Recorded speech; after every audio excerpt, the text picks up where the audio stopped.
It is written in the book of Psalms, chapter 34, verse 19, it says that many are the afflictions of the righteous, but the Lord delivers him out of them all.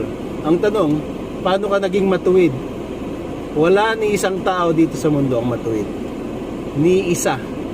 Meron lamang isa na nabuhay dito sa mundo na naging matuwid. And that is Jesus Christ.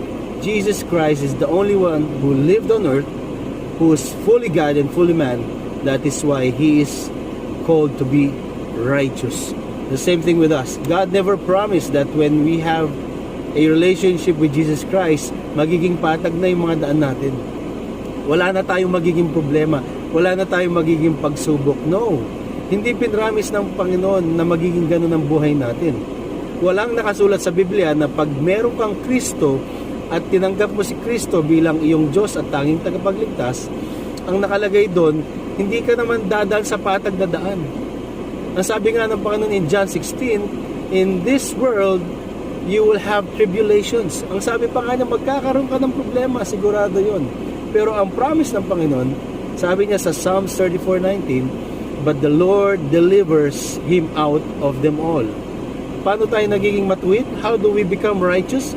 When we have a relationship with Jesus Christ. And when we get into a relationship with Jesus Christ, the Holy Spirit will guide us and teach us on how to live. Wala ni isang matuwid. Lahat tayo nagkasala, sabi ng Panginoon. Pero ang promise ng Panginoon, na pag na kay Kristo ka, ilalampas ka niya, itatawid ka niya sa mga problema. Bibigyan ka niya ng mga solusyon. The Lord will give you the wisdom. The Lord will give you the understanding. The Lord will give you the strength. The Lord will give you the joy in worshiping Him.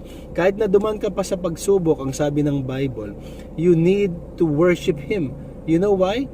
Ang sabi niya sa Isaiah 41:10, He will hold you with His righteous right hand. Ang Diyos lamang ang siyang matuwid at ang kanyang kanang kamay ay matuwid. Doon kanya hawakan, doon kanya sasamahan, doon kanya bubuhatin. Ano man problema mo, ang pinagdadaanan mo ngayong araw na to, God's promise for you today, when you have a relationship with Jesus Christ, He will deliver you from all the afflictions, from all the troubles, from all the tribulation.